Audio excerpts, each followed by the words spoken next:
Batalha Espiritual. Autor, Pastor Márcio Valadão.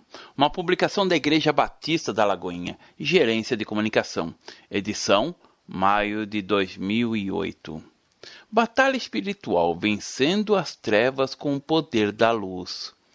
Procura vir ter comigo depressa, porque Demas, tendo amado o presente século, me abandonou e se foi para Tessalônica. Crescente foi para a Galácia, Tito para a Dalmácia. Somente Lucas está comigo. Toma contigo Marcos e traze-o, pois me é útil para o ministério. Quanto a Tíquico, mandei-o até Éfeso. Quando vires, traze a capa que deixei em Troade, em casa de Carpo, bem como os livros, especialmente os pergaminhos. Alexandre, o latoeiro, causou-me muitos males. O Senhor lhe dará a paga segundo as suas obras. Tu, guarda-te também dele, porque resistiu fortemente a nossas palavras. Na minha primeira defesa, ninguém foi a meu favor. Antes, todos me abandonaram. Que isto não lhe seja posto em conta, mas o Senhor me assistiu e me revestiu de forças para que, por meu intermédio, a pregação fosse plenamente cumprida e todos os gentios a ouvissem, e foi liberto da boca do leão. O Senhor me livrará também de toda obra maligna e me levará salvo para o seu reino celestial. A ele, glória pelos séculos dos séculos. Amém. Que está em 2 Timóteo, capítulo 4, versos 9 a 18. Oração. Pai, peço-lhe que vivifique a sua palavra em nosso coração. Dá-nos o entendimento, a compreensão viva do seu propósito e do seu querer, para que possamos viver pautado nossa vida e nossa conduta pela sua palavra. Em nome de Jesus. Amém. Primeira parte. A batalha espiritual. A batalha espiritual é algo real na vida das pessoas, mas elas nem sempre a compreendem como deve. Uma das coisas importantes é entendermos que a batalha espiritual não é como alguns imaginam. Não é uma luta contra um diabo de chifres e rabo. Precisamos ter a compreensão da palavra do Senhor sobre isso também.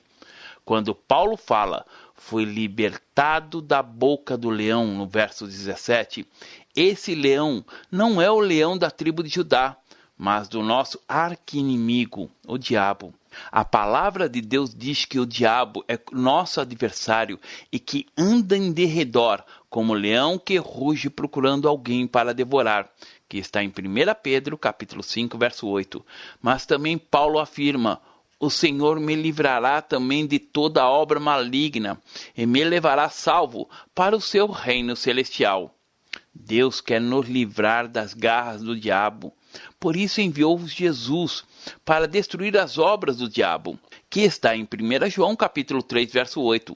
Contudo, se dermos as costas para o Senhor, estaremos, nós mesmos, nos lançando nos laços de Satanás. Nós sabemos que o propósito do Senhor é sempre nos dar vida, vida com abundância, ou seja, vida real. Sabemos também que o alvo do inimigo é nos ferir. A Bíblia nos ensina que a nossa luta não é contra o sangue e a carne, e sim contra os principados e potestades, contra os dominadores deste mundo tenebroso, contra as forças espirituais do mal nas regiões celestiais, que está em Efésios capítulo 6, verso 12. Não é uma luta contra pessoas de carne e osso. Nós devemos sempre amar as pessoas e odiar o pecado. Contudo, é importante sabermos que muitos dos nossos relacionamentos podem estar sendo influenciados pelo maligno. Paulo começa a descrever uma situação aparentemente normal, mas por detrás de toda aquela normalidade havia as garras do inimigo. Deus poderia intervir de várias maneiras, mas naquele momento Paulo se encontrava em uma situação delicada. Ele estava próximo da sua partida e precisava de gente, de pessoas. Ele precisava de um amigo, de um irmão, do seu filho na fé. E ele disse, Timóteo, procura vir ter comigo depressa, ou seja, Timóteo, eu preciso de você com urgência. Precisamos entender que podemos ser a resposta de Deus para o nosso irmão. Você pode até dizer, mas Deus pode enviar um anjo. Sim, ele pode, mas um anjo não conseguirá abraçá-lo. Você já percebeu que quando você tem uma visita importante para fazer, quem sabe para um amigo que está vivendo um problema delicado, aparecem muitos empecilhos a ponto de quase impedi-lo de ir? Uma das situações mais terríveis que existe é termos de ir ao enterro de alguém que tivemos a oportunidade de visitar e não fomos. Isso machuca o coração. Às vezes, estamos prontos e desejosos para ir, mas aparecem coisas que nos impedem. Até chegamos a dizer, isso é natural, é assim mesmo, mas é fundamental sabermos o que nos está impedindo e, então, orarmos e irmos mais rápido ainda. Quando entendemos que somos a resposta de Deus para o nosso irmão, as coisas se tornam diferentes, porque sabemos que não se trata apenas de um desejo nosso, mas de uma incumbência dada pelo Senhor. Muitas vezes, tudo que o nosso irmão precisa é que estejamos ao seu lado, às vezes mais para ouvir do que para falar. Certa ocasião, quando o filhinho de um casal da nossa igreja morreu, um irmão foi até a sua casa e disse, eu vim aqui chorar com vocês. Ele sentou-se ali na sala e chorou com aquele casal. Quantas vezes queremos esconder nossa própria humanidade? A vida cristã não apaga a nossa natureza. Continuamos sendo seres humanos, sofremos, choramos e precisamos de alguém ao nosso lado. Paulo foi aquele homem que teve arrebatamentos gloriosos, e ele os ouviu coisas que nós não vimos nem ouvimos ainda. E ele diz, Timóteo, vem depressa, eu preciso de você. E começou a relatar o porquê. Porque Demas, tendo amado o presente século, me abandonou, no verso 10. Demas amou o mundo e deixou Paulo sozinho. Ele continuou dizendo, Crescente foi para a Galácia, Tito para a Dalmácia, somente Lucas está comigo. Versos 10 e 11. Seria tão bom se todos fossem como Lucas. Muitas vezes, quando um irmão está passando por uma situação muito difícil, é exatamente quando as pessoas se omitem, desaparecem. Quando está tudo bem, ficamos cercados de pessoas e somos paparicados. Mas quando se está numa prisão, como Paulo, numa situação tremendamente difícil, as pessoas somem. O único consolo de Paulo era que, embora cada um tivesse tomado seu caminho, Lucas estava com ele. No verso 11 ele diz, toma contigo Marcos e traze-o, pois me é útil para o ministério. Marcos havia sido o motivo da separação entre Paulo e Barnabé. E Paulo não quis levar Marcos com ele numa viagem e optou por levar Silas. Mas, no final, ele precisou de Marcos e pediu para trazê-lo até ele. Quanto a Tíquico, Paulo o havia mandado pregar em Éfeso, enquanto os outros o haviam abandonado. Ele disse mais, quando vieres, traze a capa que deixei em Troade, em casa de Carpo, bem como os livros, especialmente os pergaminhos. Verso 13. Paulo esquecera de sua capa e precisaria dela para o inverno. Paulo era um servo do Senhor, mas continuava sendo humano e não ignorou isso. Muitas pessoas se esquecem que continuam sendo gente, de carne e osso. Espiritualizam tanto as coisas que perdem os sentidos naturais. Esta é uma das mais fortes artimanhas do inimigo, fazer-nos viver fora da realidade. Precisamos sempre lembrar disso. Nossos pés estão aqui na terra, embora nosso coração esteja com o Senhor. Ao dizer, Alexandre, o latoeiro, causou-me muitos males, o Senhor lhe dará paga segundo as suas obras, que está no verso 14. Paulo não alimentava no coração nenhum desejo de vingança ou de raiva, mas declarava que havia entregado esse assunto para o Senhor. Devemos sempre entregar nossas causas e dores para o Senhor. Nunca devemos tomar a vingança para nós. Paulo adverte Timóteo, quando diz no verso 15: Tu guarda-te também dele, porque resistiu fortemente às nossas palavras. Paulo estava em uma batalha intensa. Ele relatou para Timóteo toda a luta que passou e, no verso 16, disse: Na minha primeira defesa, ninguém foi a meu favor. Antes, todos me abandonaram. Que isto não lhe seja posto em conta, que está em 2 Timóteo, capítulo 4, verso 16. Este é o verdadeiro espírito rendido ao Senhor. E no verso 17 continua assim: Mas o Senhor me assistiu e me revestiu de forças, para que, por meu intermédio, a pregação fosse plenamente cumprida, e todos os gentios a ouvissem, e fui libertado da boca do leão. O Senhor me livrará também de toda obra maligna e me levará salvo para o seu reino celestial, que está em 2 Timóteo, capítulo 4, versos 17 e 18. Com esse episódio da vida de Paulo, podemos aprender que, na maioria das vezes, as circunstâncias da nossa vida, aparentemente naturais, podem ter a interferência do maligno por trás.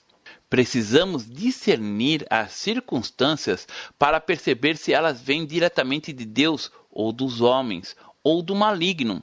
Na batalha espiritual, é fundamental que tenhamos discernimento espiritual para não cairmos nos laços do diabo como passarinhos em arapucas. No Salmo 91, verso 3 está escrito: Pois ele te livrará do laço do passarinheiro e da peste perniciosa. E o discernimento espiritual é um modo de o Senhor nos livrar desses laços, mas somente o teremos se estivermos em comunhão com o Pai. Não importa que tipo de laço seja, se o namoro, o trabalho, os amigos ou qualquer outro. Se você tiver intimidade com o Senhor, Ele lhe mostrará.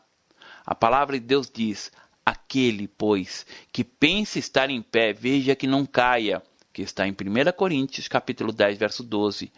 Quantas vezes alguém está na igreja, fluindo, florescendo e, de repente, chega alguém e o convida: Vem para a minha igreja, lá você terá um cargo, poderá até ser pastor. Isso pode ser um laço. Não pense que o inimigo tenta nos laçar, nos chamando para o pecado diretamente. O inimigo jogará os laços com a intenção de tirá-lo da vontade de Deus para a sua vida. Ele vai querer enredá-lo com coisas aparentemente santas, corretas, mas que são laços de morte. Conheço pessoas que estão caminhando firmes e muito bem na obra de Deus, não se cuidarem e caírem em laços do diabo. Outras vezes, esses laços podem ser na nossa própria alma. Quando uma pessoa passa a ter uma amizade muito grande com outra, e o vínculo entre elas passa a ser na alma e não no espírito. Uma delas vive uma vida errada e a outra não consegue, ou seja, não tem autoridade para corrigi-la e trazê-la à sensatez por causa dos laços da alma que as prendem. Muitas vezes dizemos que tudo é natural, mas nem tudo é tão natural assim. É fundamental entendermos que os laços nos dão uma aparente liberdade, mas que, na verdade, nos prendem ao maligno. Existem laços de legalidade, laços de religião, laços de doutrinas humanas que nada têm a ver com os ensinos de Cristo. A vida cristã é uma vida livre. O inimigo é o lançador de laços e armadilhas, mas Jesus é aquele que abre portas. Por isso a fé cristã é uma fé livre. A palavra de Deus afirma que foi para a liberdade que Cristo nos libertou, que está em Gálatas, capítulo 5, verso 1. E Jesus disse: em verdade vos digo, eu sou a porta das ovelhas. Todos quantos vierem antes de mim são ladrões e salteadores, mas as ovelhas não lhe deram ouvido. Eu sou a porta. Se alguém entrar por mim, será salvo. Entrará e sairá e achará pastagem, que está em João, capítulo 10, versos 7 a 9. Somos livres em Jesus, por causa dele e para ele. Somos livres para fazer somente a vontade de Deus, que é boa, agradável e perfeita. Romanos capítulo 12, verso 2. Muitos pensam que, por sermos fiéis a Deus, somos prisioneiros da nossa fé, mas é justamente por sermos livres que podemos viver pelo padrão de Deus. O mundo é que impõe prisões camufladas de liberdade, mas que prende uns homens em terríveis armadilhas de vícios, prostituições, jogatinas, depressão, desvios de comportamento e tantas outras. Porque uma porta grande e oportuna para o trabalho se me abriu, e há muitos adversários, que está em 1 Coríntios capítulo 16, verso 9. No momento que você assume a sua posição de estar livre diante do Senhor, uma porta se abre para que você cumpra a vontade do Pai. Mas muitos inimigos poderão se levantar por diversas maneiras. Você, porém, não precisa temer. Antes, deve se fortalecer no Senhor e na força do seu poder, e se revestir de toda a armadura de Deus, para poder ficar firme contra as ciladas do diabo. Porque a nossa luta não é contra o sangue e a carne, e sim contra os principados e potestades, contra os dominadores deste mundo tenebroso, contra as forças espirituais do mal, nas regiões celestes, que está em Efésios capítulo 6, verso 10 a 12. Não podemos deixar que laços, de forma alguma, sobrevenham à nossa vida. Devemos fugir de tudo aquilo que quer nos amarrar com legalidades, com laços. Fortifique-se na fé. Tenha a compreensão de onde o Senhor o tem colocado. Existe uma porta aberta, e a palavra de Deus diz que existem muitos adversários, mas você pode derrotar todos eles na força do Senhor, que está em Filipenses capítulo 4, verso 13. Quando você vai orar por alguém, você pode orar com ou sem óleo, ou com azeite, porém, algumas pessoas só oram se tiverem em mãos o óleo ungido. Mas você mesmo pode ungir o seu óleo, porque ele é apenas um símbolo. Algumas pessoas mantêm na sala de sua casa a Bíblia aberta no Salmo 91, como se isso lhes garantisse proteção. Entretanto, ele não é mais poderoso do que qualquer outro texto da palavra de Deus, porque o poder está na totalidade da palavra, e não em uma parte da palavra que está aberta. Na realidade, ela nem precisa estar aberta, pois a palavra de Deus precisa estar no coração. Escondi a tua palavra no meu coração, para eu não pecar contra ti, que está em Salmos, capítulo 119, verso 11. Existem tantas superstições que entram na vida do crente. É pão ungido, é pão orado, é flor ungida, é lenço ungido e tantas outras coisas que não têm nada a ver com nossa fé. A nossa fé não tem superstição alguma. Superstição é atribuir poderes espirituais a coisas naturais. A palavra diz que é pela fé, e o nosso exemplo é o Senhor Jesus, é o caminhar com Ele, é a simplicidade da palavra de Deus. O poder não está nas coisas. Há tantos laços disfarçados de fé que as pessoas ficam confusas e perdem a sua própria identidade de fé genuinamente cristã. O salmista resumiu bem a fonte do nosso auxílio, do nosso socorro, ao declarar assim: elevo os olhos para os montes, de onde me virá o socorro? O meu socorro vem do Senhor, que fez os céus e a terra. Ele não permitirá que os teus pés vacilem, não dormitará aquele que te guarda. É certo que não dormita, nem dorme o guarda de Israel. O Senhor é quem te guarda, o Senhor é a tua sombra à tua direita. De dia não te molestará o sol, nem de noite a lua. O Senhor te guardará de todo mal, guardará a tua alma. O Senhor guardará a tua saída e a tua entrada, desde agora e para sempre, que está no Salmo 121. Nós pregamos a palavra de Deus, que é testemunho da verdade. Uma das artimanhas do inimigo é levar as pessoas a não ler a Bíblia. Satanás quer que você a deixe de lado, porque sabe que, se você não conhecer a palavra de Deus, já estará derrotado. Nós sabemos que o inimigo é mentiroso. Ninguém foi mais terno, mais amoroso, mais carinhoso e mais amigo do que Jesus. Entretanto, ele não falava aquilo que as pessoas queriam ouvir. Ele falava aquilo que as pessoas precisavam ouvir. Em um desses momentos ele disse: Vós sois do diabo, que é o vosso pai, e quereis satisfazer-lhes os desejos. Ele foi homicida desde o princípio, e jamais firmou na verdade, porque nele não há verdade. Quando ele profere mentiras, fala do que lhe é próprio, porque é mentiroso e pai da mentira, que está em João, capítulo 8, verso 44. O inimigo é mentiroso. Satanás não é poderoso, ele é astuto e tem uma experiência milenar de mentiras e faz com que as suas mentiras tenham aparência de verdade. Ele só fala mentiras e, muitas vezes, o engano parece ser verdade. Se você colocar uma pitada de formicida em um copo de leite, ali tem muito mais leite do que veneno, mas se alguém beber, morrerá. Uma coisa que me preocupa é quando vejo alguém ser doutrinado por uma pessoa endemoniada. O demônio começa a doutrinar a igreja. Quando ele pergunta: Diabo, você gosta de mulher que usa batom? Aí ele diz: Gosto. Você gosta de mulher que pinta o cabelo? Ele responde: Gosto. Ele começa a doutrinar e fica ali muito tempo criando confusão.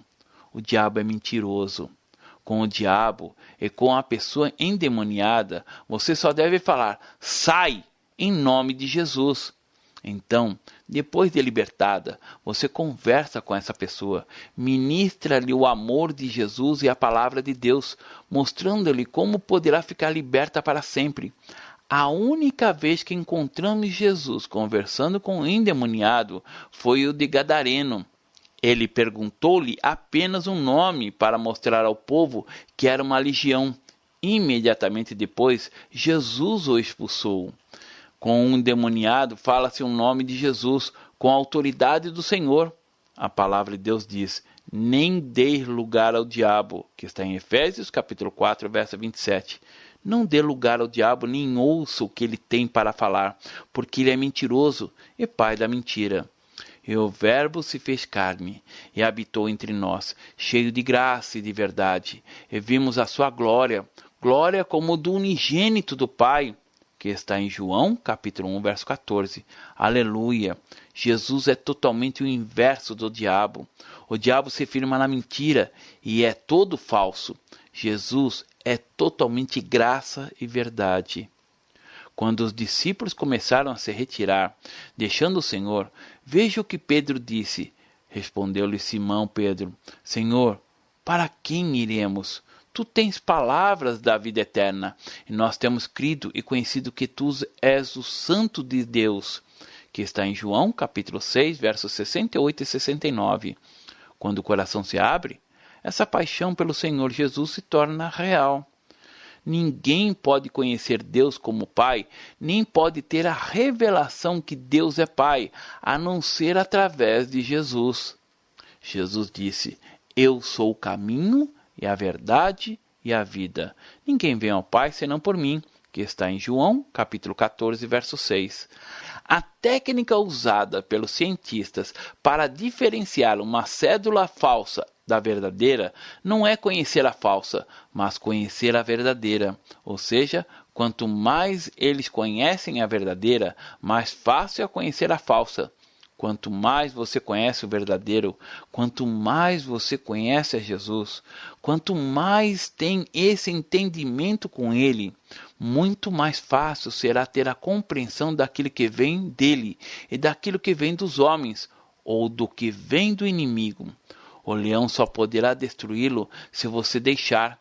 A natureza diabo, a natureza da serpente, a natureza do escorpião é uma só: é matar, roubar e destruir. Quando você tem esse entendimento e deixa o seu coração ficar cheio da palavra de Deus, o diabo não terá domínio sobre você. A natureza de Satanás é a mentira, e a palavra de Deus diz que ele é o que gera, é o que seduz, é o que leva a pessoa ao pecado. Aquele que pratica o pecado procede do diabo, porque o diabo vive pecando desde o princípio. Para isso se manifestou o Filho de Deus, para destruir as obras do diabo, que está em 1 João, capítulo 3, verso 8.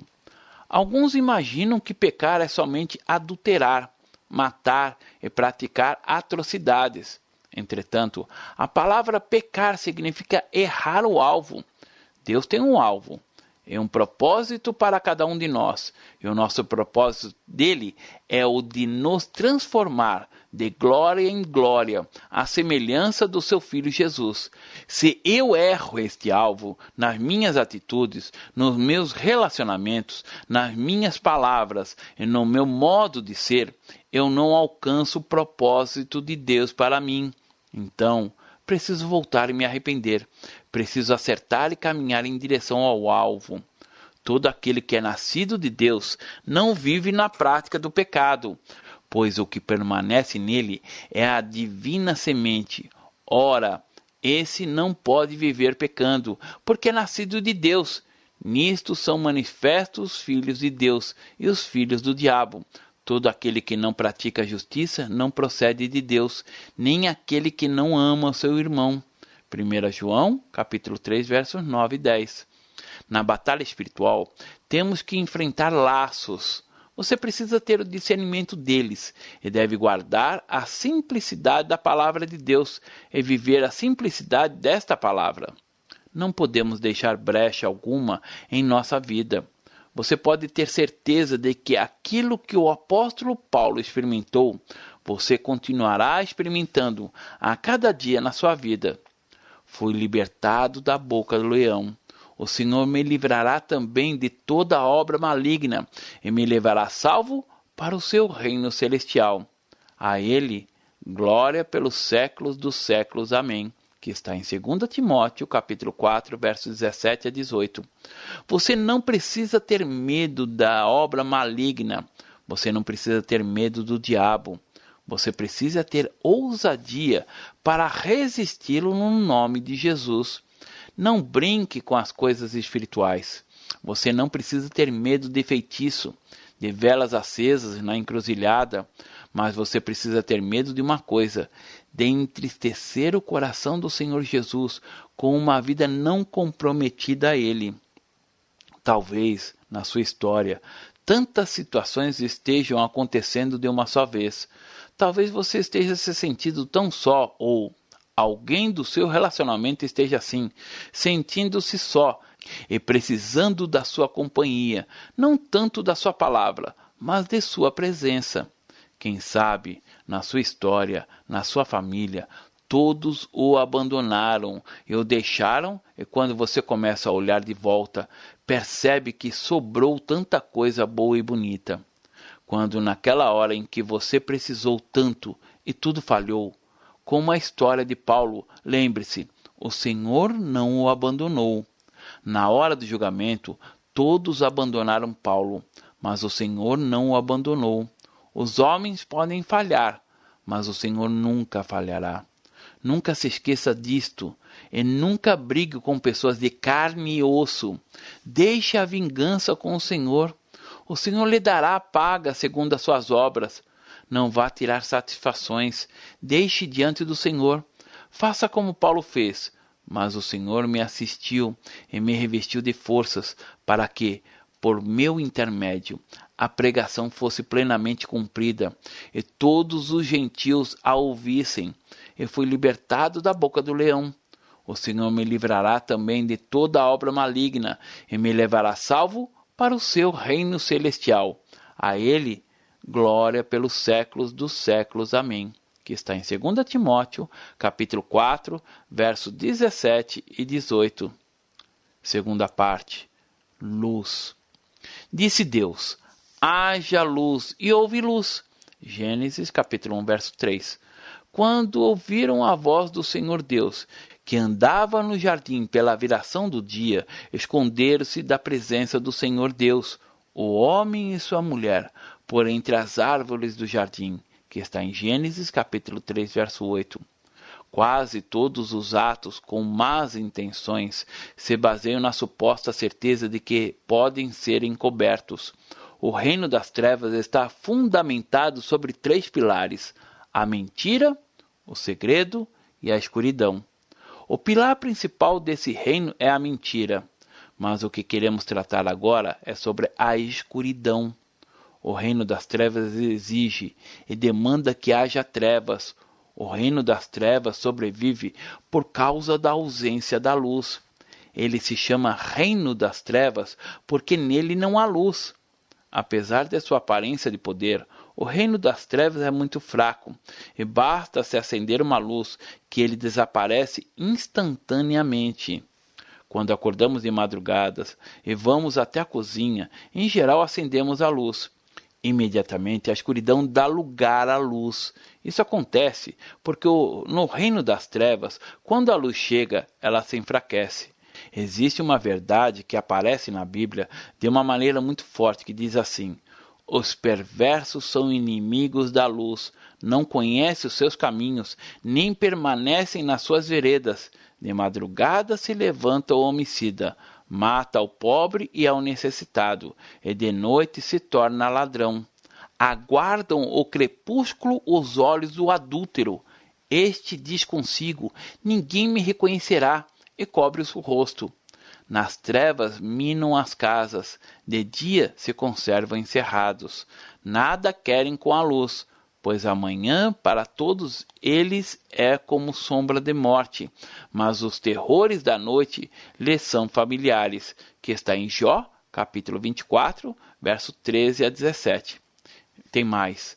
Ai do que escondem profundamente o seu propósito do Senhor, e as suas próprias obras fazem às escuras, e dizem: quem nos vê? Quem nos conhece?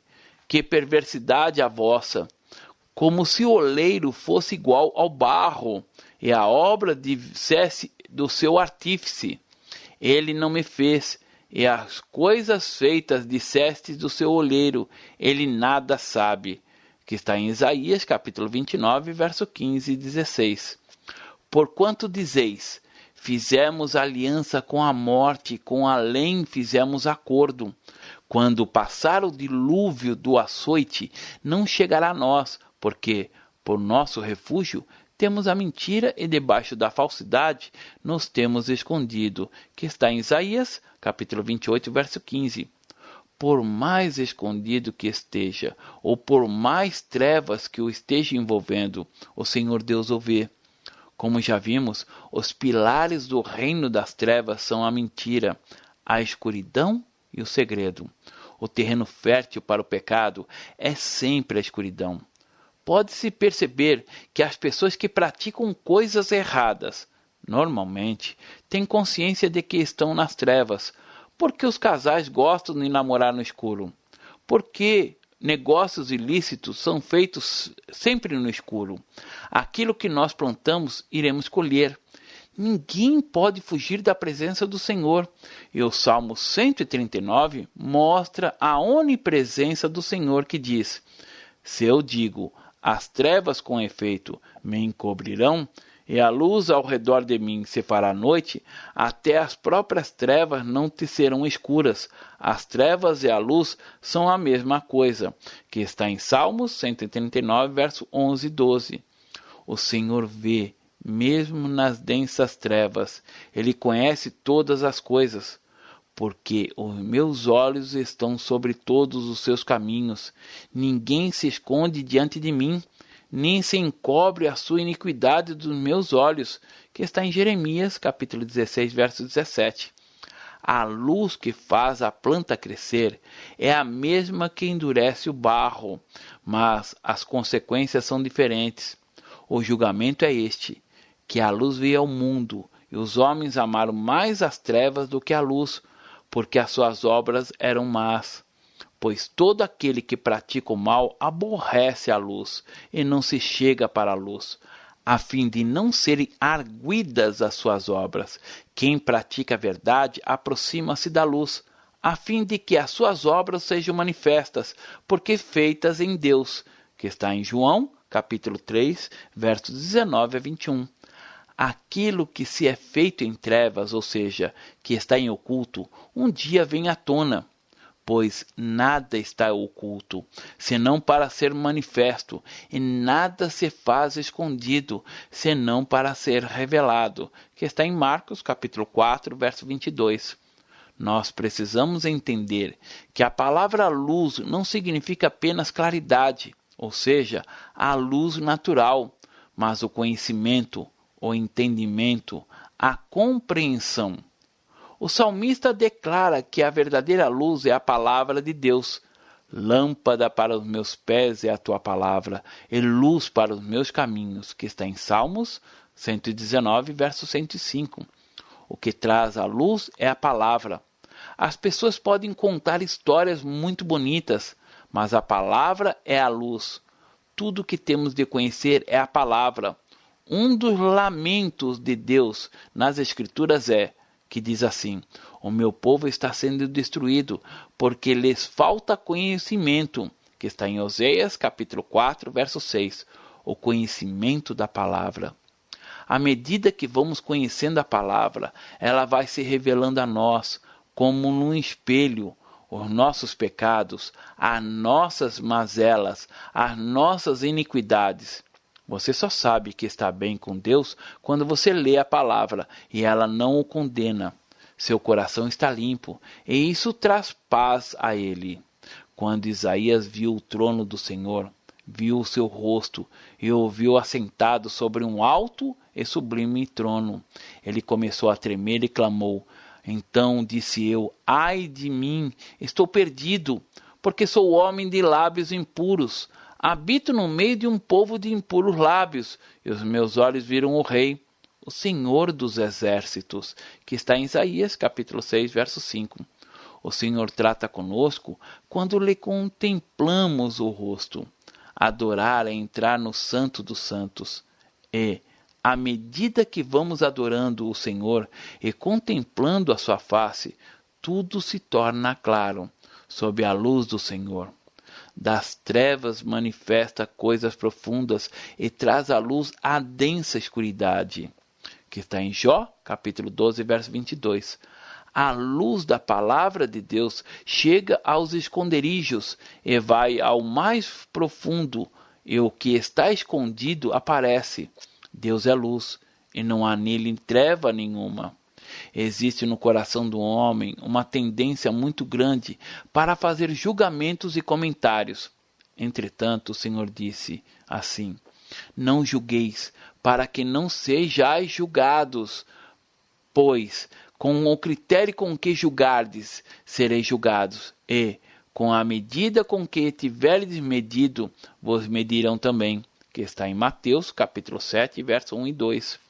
Paulo também adverte sobre julgamento. Portanto, nada julgueis antes do tempo, até que venha o Senhor, o qual não somente trará à plena luz as coisas ocultas das trevas, mas também manifestará os desígnios do coração. E, então, cada um receberá o seu louvor da parte de Deus, que está em 1 Coríntios, capítulo 4, verso 5. Nós estamos diante dele como nação, como igreja e como indivíduos. Normalmente, tropeçamos nas trevas.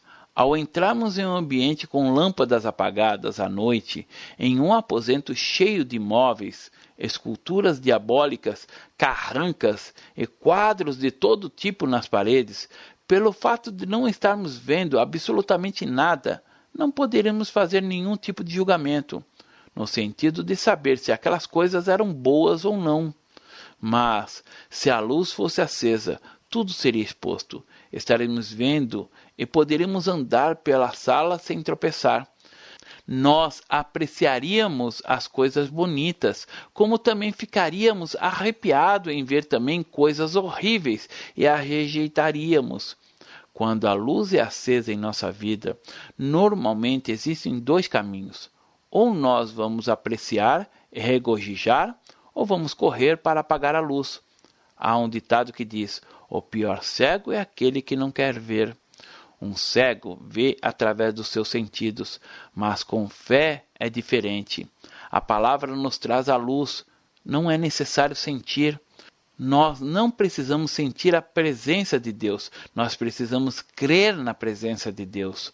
Nossa fé não pode ser uma fé epidérmica, ou seja, uma fé de sentidos.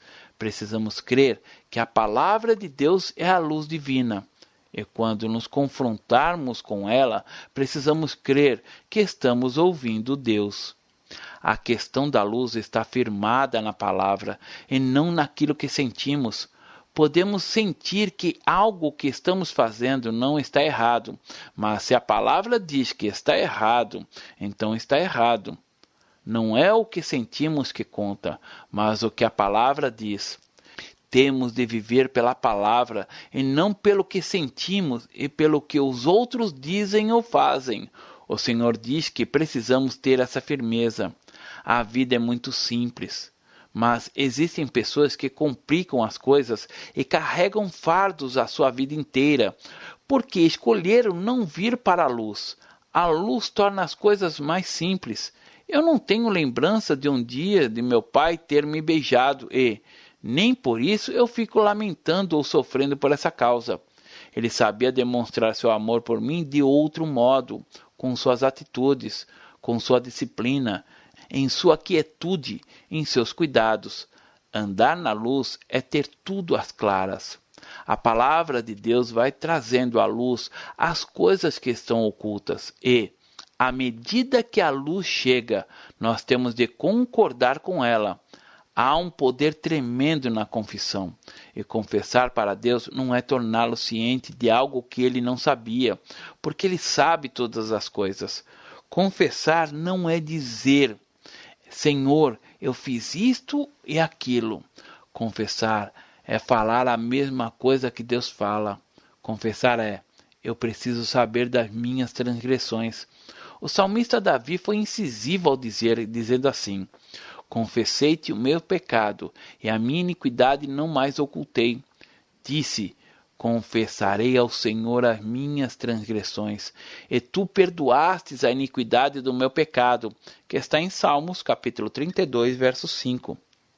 Quando você diz: sonda-me, ó Deus, e conhece o meu coração, vê se há em mim algum caminho mau, e guia-me pelo caminho eterno, que está em Salmos 139, verso 23.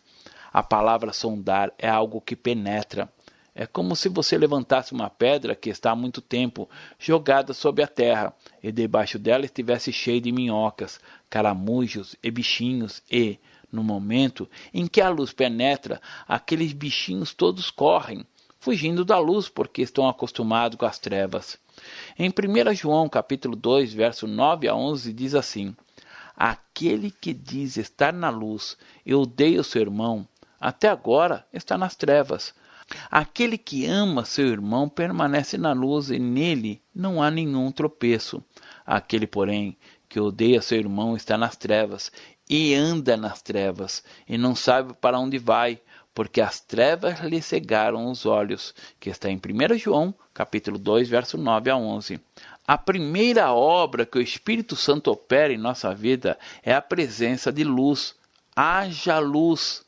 E o Espírito Santo convence do pecado, da justiça e do juízo. Esta é a obra que o Espírito Santo faz. Ele opera, atua, traz conhecimento. Quantas vezes encontramos uma pessoa enferma e oramos e parece que a pessoa não tomou posse da cura? Por quê? Porque ela precisa de se libertar das coisas que estão presas lá atrás. Isso é feito somente através da confissão. Confessai, pois, os vossos pecados uns aos outros, e orai um pelos outros, para serdes curado. Muito pode, por sua eficácia, a súplica do justo, que está em Tiago, capítulo 5, verso 16. Há algo que depende exclusivamente que a pessoa faça: confessar. A confissão é algo para o qual devemos nos abrir diante do Senhor, ou, noutras vezes, diante de outra pessoa. Isso não quer dizer que iremos confessar todos os nossos pecados diante do outro. Quando confessadas para o Senhor, acabou. O Senhor se esquece deles. Quando o Senhor perdoa, Ele esquece dos nossos pecados e não se lembra mais deles. O importante é vivermos na luz do Senhor. Vai alta a noite e vem chegando o dia. Deixemos, pois, as obras das trevas e revistamo-nos as armas da luz, que está em Romanos capítulo 13, verso 12. Mas não é a noite que pode ser medida pelo relógio. Vai alta a noite do nosso mundo, a noite que o nosso planeta está vivendo, a instabilidade que existe na noite e como as coisas estão instáveis. Vai alta a noite no sentido moral, da moralidade que está deteriorada na vida das pessoas. Vai alta a noite e vem chegando o dia. Penso que por isso Paulo adverte: deixemos, pois, as obras das trevas e revistamo-nos das armas da luz. Quais são as armas da luz? A palavra de Deus, a oração, o louvor e a adoração do Senhor. Quanto aos que vivem no pecado, repreende-os na presença de todos, para que também os demais temam, que está em 1 Timóteo, capítulo 5, verso 20. Paulo, aqui nesse texto, está falando a respeito de presbíteros que transgridem, pecam, mas, ao mesmo tempo, ele está falando para toda a igreja. Existem pessoas que não querem participar de uma reunião de célula porque não querem que ninguém toque em sua vida. Não querem ir a uma reunião na igreja porque não quer ser repreendido pelo pastor. Na verdade, ele não quer ser acompanhado, repreendido, ajudado e ajustado. Ele quer viver solto e por isso acontecem muitas situações delicadas na sua vida. Existe uma realidade. Hoje nós pertencemos ao dia, nós somos o dia, nós somos diferentes, a igreja é diferente, e os filhos da luz e os filhos do dia, nós não somos da noite nem das trevas, que está em 1 Tessalonicenses capítulo 5, verso 5. Eu sou filho da luz, e se você já aceitou Jesus, você também é filho da luz. Assim, pois, não durmamos como os demais, pelo contrário, vigiemos e sejamos sóbrios. Ora, os que dormem, dormem de noite, e os que se embriagam, é de noite que se embriagam. Nós, porém, que somos do dia, sejamos sóbrios, revestindo-nos da couraça da fé e do amor, e tomando como capacete a esperança da salvação, que está em 1 Tessalonicenses capítulo 5, versos 6 a 8. Aleluia! A igreja faz a diferença como a luz, e as trevas são diferentes. Se você não faz diferença onde está, alguma coisa está errada. Existem pessoas que querem pregar somente contra as trevas. Pare de amaldiçoar as trevas, acenda a luz, você é luz. Penso que é sobre isso que a Bíblia se refere ao dizer que a esposa ganha o marido não convertido sem palavras. Ela irá ganhá-lo pela luz. Mulheres, sede vós igualmente submissa a vosso próprio marido, para que, se ele ainda não obedece à palavra, seja ganho, sem palavra alguma, por meio do procedimento de sua esposa, que está em 1 Pedro capítulo 3, verso 1. Seja a luz no seu local de trabalho. Seja gentil, prestativo. Como você pode afirmar que Jesus dá paz se você vive emburrado, de cara fechada? Não é o que o crente deva viver no mundo da lua. Lembre-se, os seus pés estão aqui, mas o coração está com o Senhor. É isso que conta. Pelo contrário, rejeitemos as coisas que, por vergonhosas, se ocultam, não andando com astúcia, nem adulterando a palavra de Deus. Antes, nos recomendamos à consciência de todo homem, na presença de Deus, pela manifestação da verdade. Mas, se o nosso evangelho ainda está encoberto, é para que os que se perdem que está encoberto, nos quais o Deus desse século cegou o entendimento dos incrédulos, para que lhes não resplandeça a luz do evangelho da glória de Cristo, o qual é a imagem de Deus. Porque não nos pregamos a nós mesmos, mas a Cristo Jesus como Senhor, e a nós mesmos como vossos servos, por amor de Jesus. Porque Deus que disse, das trevas resplandecerá a luz, Ele mesmo resplandeceu em nosso coração, para a iluminação do conhecimento da glória de Deus na face de Cristo. Isto está em 2 Coríntios, capítulo 4, versos 2 a 6. As Escrituras dizem que o diabo cegou o entendimento do incrédulo, para que não resplandeça neles a luz. É por isso que quando vamos pregar o Evangelho, temos de repreender o demônio que está ali, cegando o entendimento das pessoas, para que a luz possa resplandecer e entrar. Pois outrora erais trevas, porém agora sois luz no Senhor. Andai como filhos da luz, porque o fruto da luz consiste em toda bondade e justiça e verdade, provando sempre o que é agradável do Senhor, que está em Efésios capítulo 5, verso 8 a 10. É isso que as pessoas querem ver. Existem pessoas que não se convertem porque conhecem um crente e existem pessoas que se convertem porque conhecem um crente. Crente deve ser uma pessoa bondosa, uma pessoa boa, e não é uma pessoa chata. Ninguém gosta de pessoas chatas. Nós devemos ser amigos e prestativos, porque o fruto da luz consiste em toda bondade e justiça e verdade, provando sempre o que é agradável ao Senhor. E não sejais cúmplices nas obras infrutíferas das trevas, antes, porém, reprovai-as, porque o que elas fazem em oculto, o só referir é vergonha.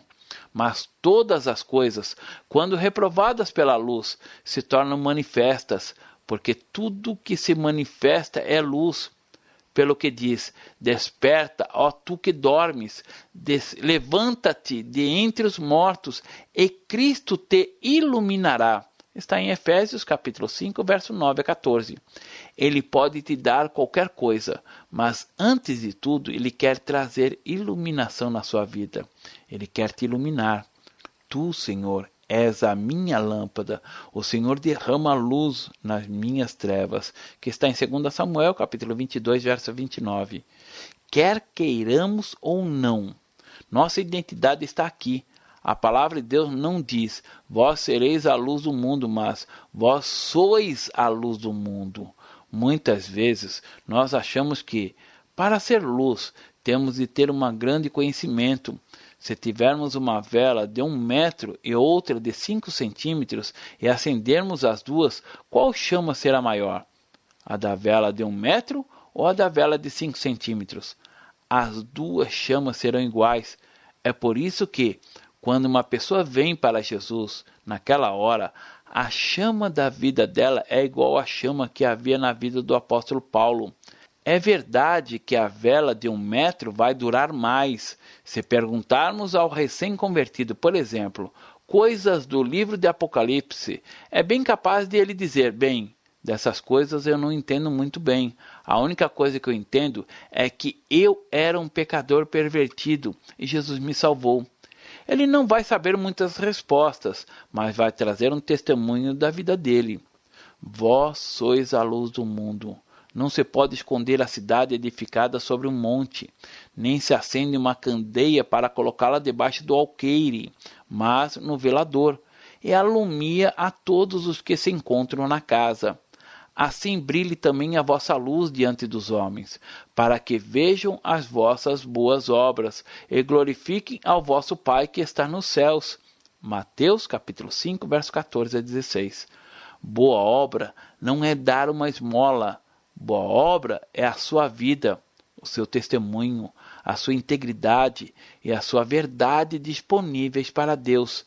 São as suas palavras. Seus vizinhos verão as suas boas obras na sua vida. Mas a vereda dos justos é como a luz da aurora, que vai brilhando mais e mais até ser dia perfeito. O caminho dos perversos é como a escuridão. Nem sabem eles em que tropeçam. Que está em Provérbios, capítulo 4, versos 18 e 19. De novo, lhes falava Jesus, dizendo, eu sou a luz do mundo. Quem me segue não andará nas trevas. Pelo contrário, terá a luz da vida. João, capítulo 8, verso 12. Existe um reino, chamado Reino das Trevas. E a base do reino das trevas é a mentira. O segredo é a escuridão. O reino da luz é a transparência, é a vida. Jesus é a luz. Em Daniel capítulo 12, verso 3 está escrito: os que forem sábios, pois, resplandecerão como o fulgor do firmamento, e os que a muitos conduzirem à justiça, como as estrelas, sempre e eternamente. Você não serve para ser das trevas. Você não pode sufocar a luz de Deus na sua vida e nos seus caminhos. Ela é a verdade. Este é o momento de arrependimento, é o momento da volta para o Senhor. De volta ao princípio, quando Deus disse: haja luz e houve luz. Deixe que a luz penetre na sua vida, naquelas áreas que você tem tentado esconder. Deixe a luz chegar. Nossa alma tem sede de Deus. Queremos a sua palavra. Queremos ser transformados pela palavra. Queremos que Ele nos mude. Haja luz. Deus abençoe. Pastor Márcio Valadão.